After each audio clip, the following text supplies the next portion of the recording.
দাদা, আরজিকর কাণ্ডের পর থেকে দেখা যাচ্ছে যে বিভিন্ন হাসপাতালে সেখানে থ্রেড কালচার। এবার টলিউডেও থ্রেড কালচার। হেয়ার স্টাইলিস্ট তিনি আত্মহত্যার চেষ্টা। মানে টলিউডের সন্দীপ ঘোষ তাহলে কবে ধরা পড়বে? প্রশ্ন তুলছে বিশিষ্ট মহল থেকে সাধারণ মানুষ। না, এই প্রশ্ন সাধারণ মানুষ করছে, আমিও সাধারণ মানুষ।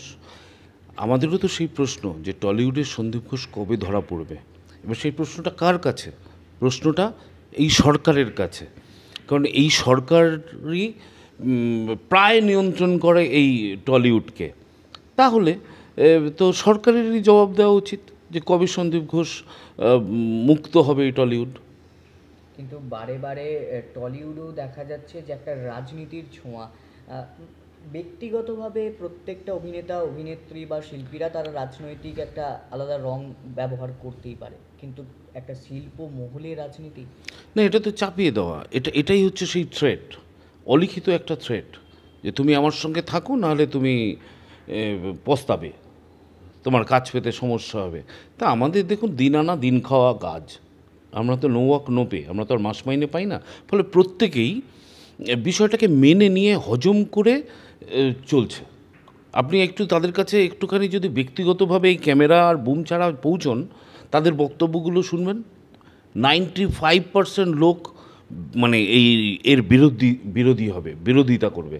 আর যে লোকগুলো বিরোধিতা করে, যারা এই প্রসঙ্গে কথা বলে, তাদেরই কাছ থেকে অফ হয়ে যেতে হয়। যেরকম তনুশ্রীদি কী করেছিল সে কারণটা কিন্তু দর্শানো হয়নি, কিন্তু তাকে 3 মাসের জন্য সাসপেন্ড করা হলো। 3 মাস সাসপেন্ড করার পরে তার থেকে একটা মুচলেখা নেওয়া হলো, আমি কিছু যা করেছি অন্যায় করেছি, আমি এরকমটি আর করব না। সেটা কি করব না সেটাও কিন্তু লেখা হলো না। তারপরেও সেই দিদিটিকে কাজ দেওয়া হলো না। দিদিটি নিজের মানে চেষ্টায় যে কাজগুলো জোগাড় করছিলেন, সেই কাজগুলো পর্যন্ত করতে দেওয়া হয়নি। তার ফলস্বরূপ আজকেই মানে আত্মহত্যার পথ বেছে নেওয়া। কিন্তু আমি এটা বলবো, এটা কোনো পথ নয়। পথ হচ্ছে ঘুরে যখন দাঁড়িয়েছেন, ঘুরে এমন দাঁড়ান যে আপনাকে দেখলে তারা পেছন পেলে পালাবে।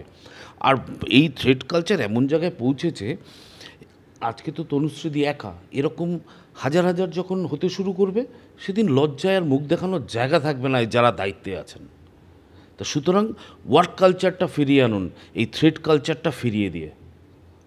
অভিনেত্রী শর্বরী মুখার্জি তিনি আমাদেরকে দেওয়া এক সাক্ষাৎকারে বলছেন, যারাই বিরোধিতা করবে এই তৃণমূল সরকারের, তাদের পেটে ভাত থাকবে না, তাদের জন্য কোনো চলচ্চিত্র বা কোনো সিরিয়াল কিচ্ছু থাকবে না।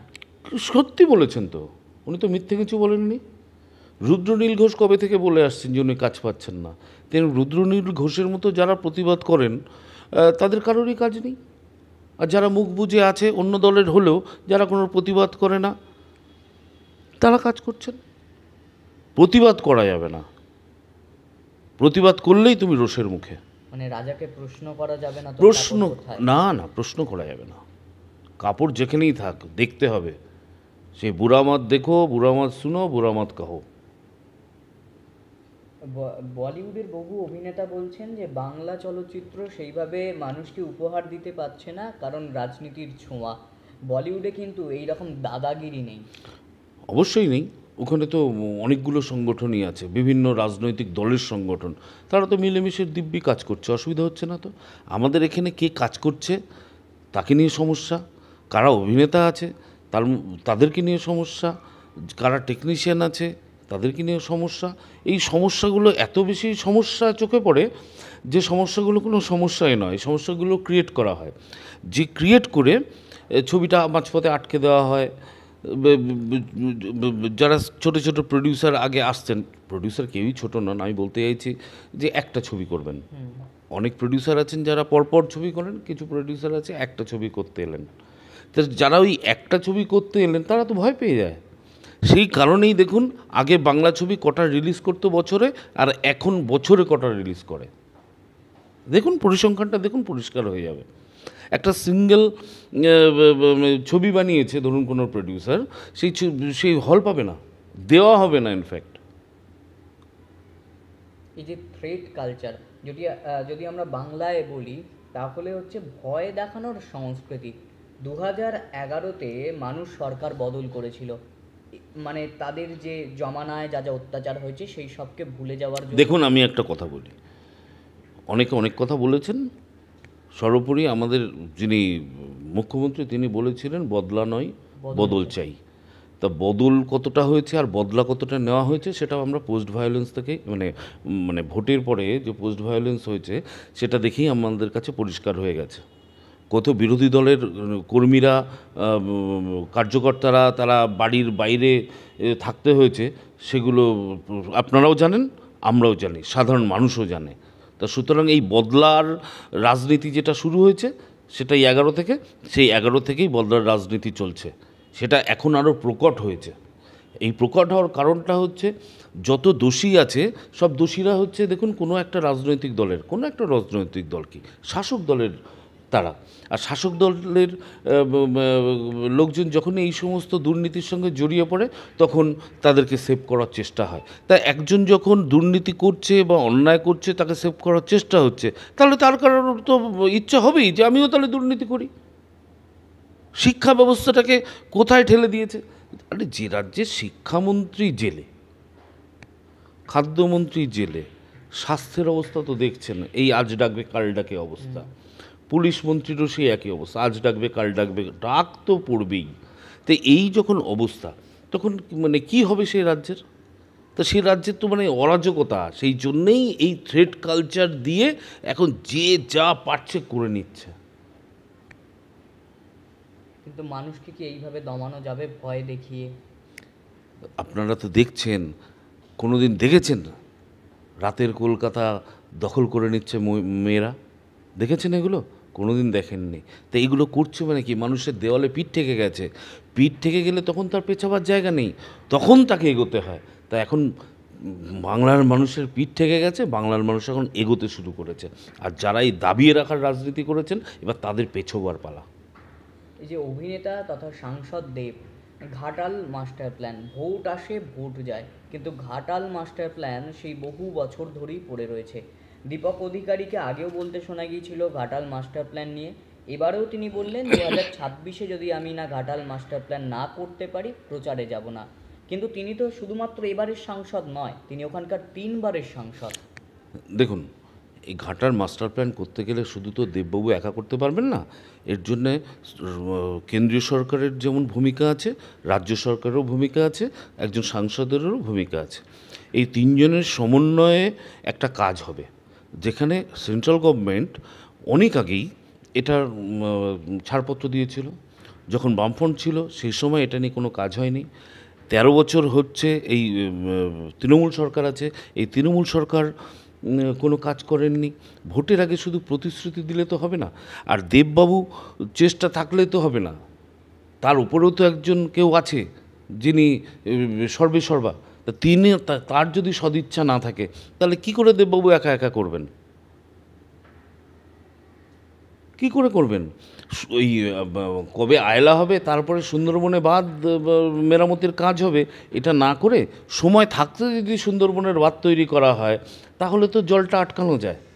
আর আপনি আমাকে একটা বলুন তো, এই যে বন্যা পরিস্থিতি তৈরি হয়েছে, বাঁধ টপকে কি জল এসছে? আসেনি কিন্তু। বাঁধ ভেঙে জল ঢুকেছে গ্রামে। তার মানে এই বাঁধগুলো যেগুলো আমাদের এই পশ্চিমবাংলায় অবস্থান করছে, সেই বাঁধগুলোর মেরামতের দায়িত্ব কার ছিল? তাহলে সরকার কেন সেগুলো মেরামত করেনি?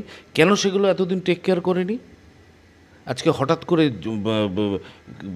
নরেন্দ্র মোদী খারাপ হয়ে গেল, ডিবিসির সঙ্গে সম্পর্ক ছিন্ন হলো, এগুলো নাটক ছাড়া আর কিছু? আর এই ডিবিসির জল ছাড়া বা না ছাড়া এগুলো কি কোনো কারোর একার সিদ্ধান্তে হয়?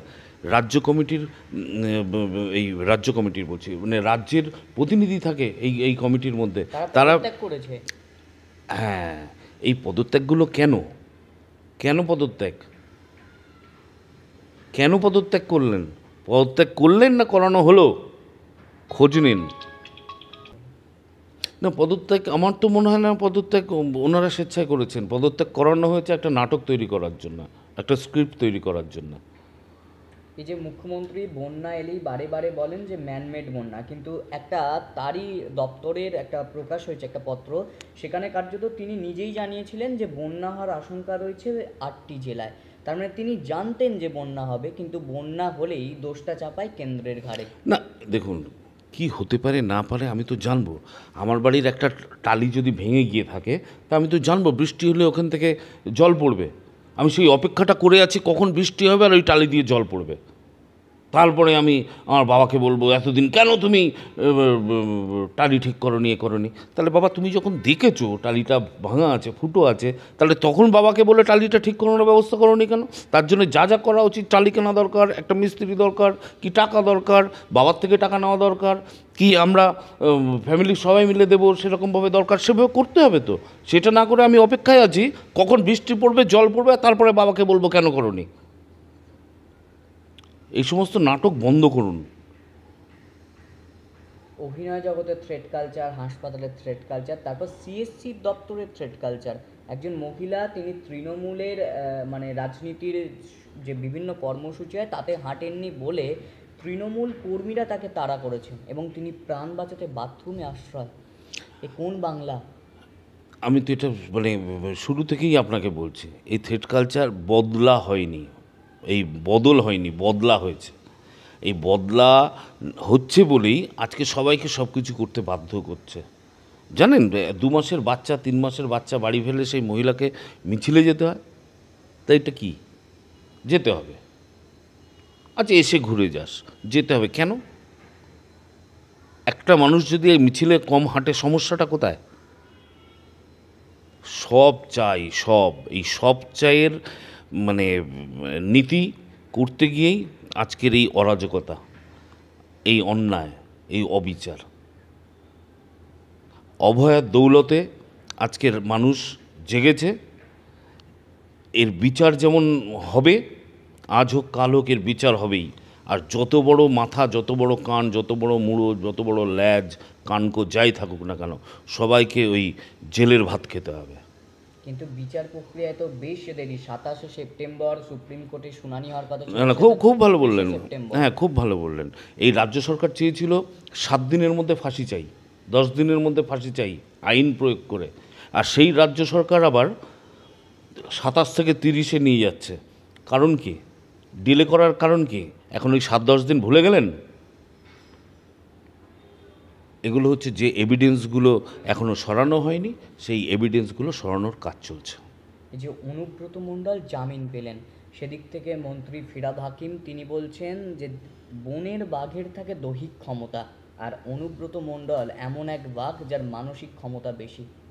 দেখুন, আমি এই সমস্ত বাঘ, মানে হনুমান, এই সমস্ত মানে আমি যাদেরকে বলা হয়, আমি এগুলো বিশ্বাস করি না। কেন জানেন তো? মানে বন্যেরা বনে সুন্দর, শিশুরা মাতৃ করে। বাঘ যেখানে আছে, বাঘের জায়গাতে স্বমহিমায় আছে। এই সমস্ত যারা চুরি করে বীর হয়, বৃত্তিতে বীর, তাদেরকে আমি কোনো অবস্থাতেই বাঘ বলতে পারি না। আর এখন যিনি বেরিয়ে এসছেন 2.5 বছর জেল খাটার পরে, তাকে আপনারা বাঘ বলছেন, বরণ করছেন। মনে রাখবেন, বেকসুর খালাস কিন্তু এখনও হয়নি, শুধুমাত্র জামিন পেয়েছেন। আইনের নিয়মেই আছেন উনি। আইন যেটা বলবে সেটা পথেই ওনাকে চলতে হবে। কিন্তু কোথাও গিয়ে এই আইনের বেড়াজালেই তো মুক্তি পাচ্ছে একের পর এক যারা অপরাধ করছে তারা। তারা তো মানে বুঝতে পারছে যে 2 বছর 2.5 বছর জেলে কাটাবো, তারপর আবার চলে আসবো। সন্দীপ ঘোষেরও তো এইভাবেই হয়তো জামিন পেয়ে যাবে। দেখুন, আইনের ঊর্ধ্বে আমি নই। আইনকে আমরা শ্রদ্ধা করি, আইনের সমস্ত কিছু মানবার বা বিশ্বাস করার জায়গায় আমি থাকি। সেই জন্যে এই 2.5 বছর পরে কেন তারা জামিন পেলেন, কেন আবার সন্দীপ ঘোষ এই একইভাবে ফিরে আসবেন, আমি এই সমস্ত তর্কের মধ্যে যাব না। কেন যাব না? তার কারণ হচ্ছে আইন আইনের পথেই চলবে, নিয়ম নিয়মের পথেই চলবে, তার বাইরে কেউ নয়। যে দোষী যদি দোষী হয়ে থাকেন, তাহলে তাকে সাজা পেতে হবে। আর আমরা চাই সেই লোকগুলো সামনে আসুক, সাজা পাক। কিন্তু জেল ফেরত আসামিকে যখন উলুধ্বনি কখনো মানে পুষ্প বৃষ্টি দিয়ে বরণ করা হচ্ছে, বীরের সম্মান, মানুষ কি শিখবে এ থেকে যে কোনো জেল ফেরত আসামিকে এইভাবেই বরণ করা উচিত? আমি শুনুন, ধরুন আপনার ফ্যামিলিতে সবাই ডাক্তার। আপনি ডাক্তার হয়ে সেদিন পাশ করে সার্টিফিকেট নিয়ে বাড়ি গেলেন, তা বাড়ি উৎসব হবে। আপনার বাড়ির সবাই ডাক্তার, আপনি সেদিন ডাকাতি করে বাড়ি ফিরলেন, বাড়ির লোক আপনার সঙ্গে কথা বলবে না আপনাকে দুধ চাই বলে দরজাটা আটকে দেবে? ভেবে দেখুন। তাহলে যারা চোরকে নিয়ে উৎসব করে তারা অবশ্যই চোর। কেউ রাজা, কেউ প্রজা, কেউ সাজা, অমুক তমুক। চোরকে নিয়ে কোনো সুস্থ মানুষ আনন্দ করছে, বীরের সম্মান দিচ্ছে, একটা দেখান তো। চোর চোরই হয়। এত লোক থাকতে ওনায় কেন ধরলো? ওনার সম্পত্তি সব ক্রোক হলো কেন? এত টাকা কোত্থেকে এলো? সব পরিষ্কার। এই সমস্ত আনন্দ উৎসব করুন। পুজোর আনন্দ করতে যিনি বলছেন তিনি আবার এই বীরের তকমা দিয়ে উৎসব করতে বলছেন। করুন, কোনো উৎসব বাধা হবে না, অভয়ার বিচার হবে। অভয়ার বিচার চাইতে মানুষ রাস্তায় নেমেছে, আরও সংখ্যায় মানুষ রাস্তায় নামবে। উৎসবের কথা বললেন, সেদিক থেকে একটা পূজা মণ্ডপে দেখা গেল তাদের যে থিম শিরদাঁড়া। খুব ভালো তো। তো এইরকম শিরদাঁড়াওয়ালা প্রচুর মানুষ এখনও আছে যারা এই দুর্নীতির বিরুদ্ধে কথা বলছে। এরকম শিরদাঁড়াওয়ালা অনেক ক্লাব আছে যারা এই সরকারের দেওয়া 85,000 টাকা ফেরত দিয়ে দিচ্ছে। শিরদাঁড়াওয়ালা অনেক ব্যক্তিত্ব আছেন, নাট্যকর্মী আছেন যারা তাদের পুরস্কারগুলোকে, এই সরকারের দেওয়া পুরস্কারগুলোকে ফিরিয়ে দিচ্ছেন।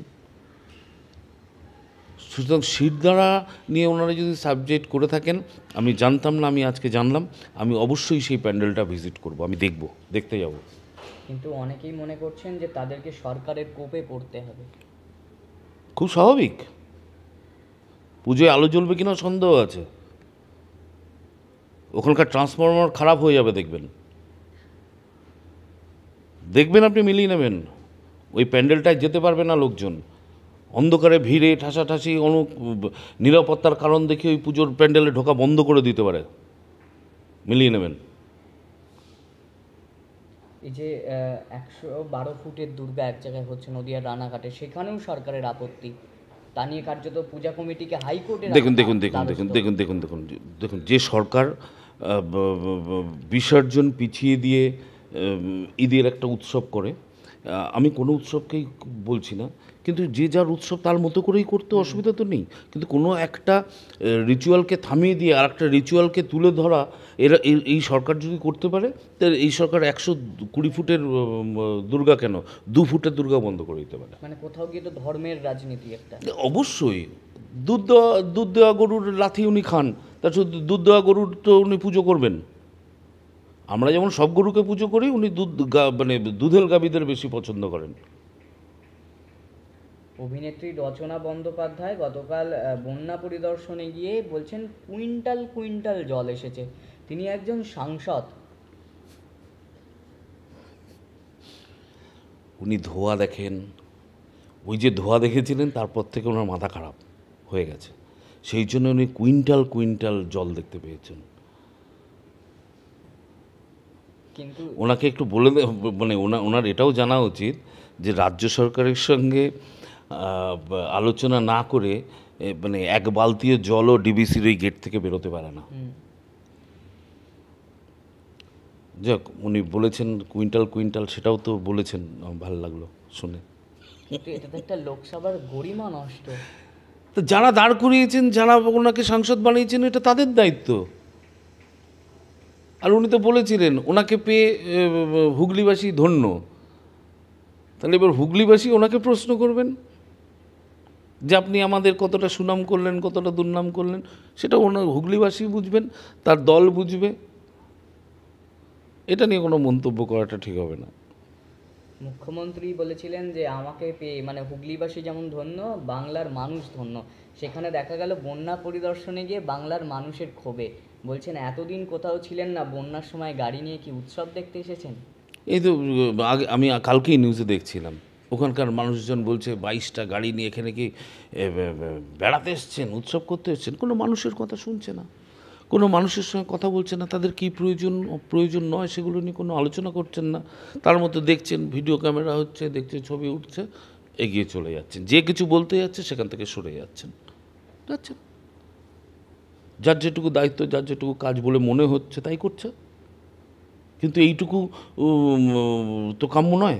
সাধারণ মানুষ যারা আজকে বন্যা দুর্গত, যারা আজকে সমস্যায় পড়ে আছেন, তাদের পাশে দাঁড়ানো উচিত এই সরকারের, কারণ এই সরকারকে তারাই ভোট দিয়ে এনেছে। কিন্তু মানুষ কি কোথাও গিয়ে ভাতার কি ওইখান থেকেই বলেছিল আমার টাকা চাই না, ওইখান থেকেই ওই জলের মধ্যে দাঁড়িয়েই মহিলারা বলছে আমাদের টাকা চাই না, আসুক ভোট চাইতে, এবার বুঝিয়ে দেবো। তাহলে মানুষ বুঝে গেছে ওই 1000 টাকা 1200 টাকায় আর কোনো কাজ নেই। তাদের সুস্থ পরিষেবা চাই, সুস্থ ব্যবস্থা চাই। ঘরের ছেলে যেন চাকরি পায়, ঘরের ছেলে যেন দুটো করে কমবে খেতে পারে, সেই জায়গা চাই, এর বাইরে আর কিছু না। কিন্তু যে মহিলারাই বা যে পুরুষরাই এই কথা বলবেন তাকেই তো তিনি বাম বিজেপি বানান। 2011 টাউন হলে দেখা গিয়েছিল, কিন্তু তিনি বর্তমানে আবার তৃণমূলে দলীয় কর্মী। না না, মানে দেখুন একটা কথা বলি, এটা তো কেউ যদি প্রতিবাদ করে তাকে তিনি বলেন বাম বিজেপির। কারণ আমরা দেখেছি 2011 টাউন হলের প্রোগ্রামে তিনি একজন মহিলা প্রশ্ন করায় তাকে সিপিআইএম কর্মী বলেছিলেন, কিন্তু তিনি বর্তমানে আবার তৃণমূলীয় কর্মী। দেখুন, এইটার সবথেকে বড় উত্তর হলো কি জানেন তো, যিনি ওই প্রিজন ভ্যান বাজিয়ে চিৎকার করে বলেছিলেন সারদা কাণ্ডের সব থেকে বেনিফিশিয়ারি যদি কেউ থেকে থাকে তিনি হচ্ছেন আমাদের রাজ্যের মুখ্যমন্ত্রী মমতা ব্যানার্জি। তিনি কে ছিলেন? তিনি ছিলেন কুণাল ঘোষ। তাহলে কুণাল ঘোষ যদি এই শব্দটা বলে আজকে সেই দলের প্রধান মুখপত্র হতে পারে, তাহলে ওনার বিরুদ্ধে কথা বলে তৃণমূলে জয়েন করিয়ে তার মুখ বন্ধ করে দেওয়ার রাস্তা তো খোলা রয়েছেই। এটা নিয়ে এবার কী প্রশ্ন করছেন? কুণাল ঘোষের কথা বললেন, একের পর এক অডিও প্রকাশ। কেউ কেউ বলছেন তিনি হয়তো তৃণমূল ছেড়ে এখন পুলিশের গোয়েন্দা দপ্তরে চাকরি করছেন। ওনার সেটাই করা উচিত, কারণ যে তথ্য পুলিশের কাছে থাকে না, আইবির কাছে থাকে না, সেই তথ্য, সেই এভিডেন্স ওনার মোবাইলে ওনার কাছে থাকে। তাহলে ওনার সত্যি সত্যি দরকার, রাজ্যের স্বার্থে দরকার, আমাদের নিরাপত্তার স্বার্থে ওনাকে দরকার। একটা প্রশ্ন করতেই হচ্ছে, জুনিয়র ডাক্তারদের আন্দোলনের মুখ্যমন্ত্রী তাদেরকে নিজের বাসভবনে ডেকে পাঠিয়েছিলেন বৈঠকের জন্য, কিন্তু কোনো মুখ্যমন্ত্রী রাজ্যের সমস্যা বিষয়ক আলোচনা কখনো কি তার বাসভবনে করতে পারেন? এটা কি রাষ্ট্রীয় বিধিসম্মত? প্রধানমন্ত্রীর বাসভবন সরকার প্রদত্ত হয়, সেটা আমরা সবাই চিনি, রাষ্ট্রপতির হয়, কিন্তু মুখ্যমন্ত্রীর বাসভবন কালীঘাট চেনে না, মুখ্যমন্ত্রীর নবান্ন চেনে। দেখুন, উনি মুখ্যমন্ত্রী, ওনার প্রচুর কাজ, সেই কাজের জায়গা থেকে উনি যদি সেই সময়টুকু না পান, সেক্ষেত্রে যদি ওনার বাড়িতে সময় বার করে মিটিংয়ে বসেন, সেটাতে আমার কোনো আপত্তি নেই। আমার কি, কারোরই কোনো আপত্তি নেই। সমস্যাটা সমাধান হওয়া নিয়ে কথা, কোথায় বসে করলাম সেটা বড় কথা নয়। তা সেটা তো 100 বার ওয়েলকাম, একদম ঠিক। কিন্তু এই রকম যদি সব বিষয়গুলো নিয়ে যদি উনি তৎপর হয়ে করেন, মানে বাধ্য হয়ে না করে, মানে পরিস্থিতিটা যাতে ঠিক থাকে তার জন্য উনি করেন, তাহলে আমার মনে হয় আরও বেটার হয়। উনি যদি এখন থেকেই সমস্ত আইন শৃঙ্খলা, তার শাসন ব্যবস্থা সব কিছু যদি একটু ঠিক করে নেন, তাহলে আমার মনে হয় রাজ্যবাসীর জন্য আরও বেটার হয়। শুধু ভাতা আর ওই অনুদান দিয়ে ভোট কেনার রাজনীতি করে হবে না। কি চাইবেন, নেতা বদল নাকি নীতি বদল? নীতি বদল চাই। 34 বছরের বাম সরকারের যে কাজ আমরা দেখেছি, আমরা তারপরেই এই পুনরাবৃত্তি দেখছি। তা না হলে এই ঘাটাল মাস্টার প্ল্যান কত সালে হয়ে যাওয়ার কথা, কতগুলো সরকার বদলে গেল, কেউ করতে পারলেন না। সুন্দরবনের যে সমস্যা, একটা ঝড় হলে কি হয়, তা সেটা প্রতিবার যখন হয়, তাহলে সেই ব্যবস্থাগুলো আমরা আগাম নিতে পারি না। ওই হলে তারপরে করব না করে আগে থেকে ব্যবস্থা করুন, সেটার জন্য ভালো হবে। আগে নীতি বদল হোক, আর নীতি যদি বদল না করেন অবশ্যই আমরা নেতা বদল চাই।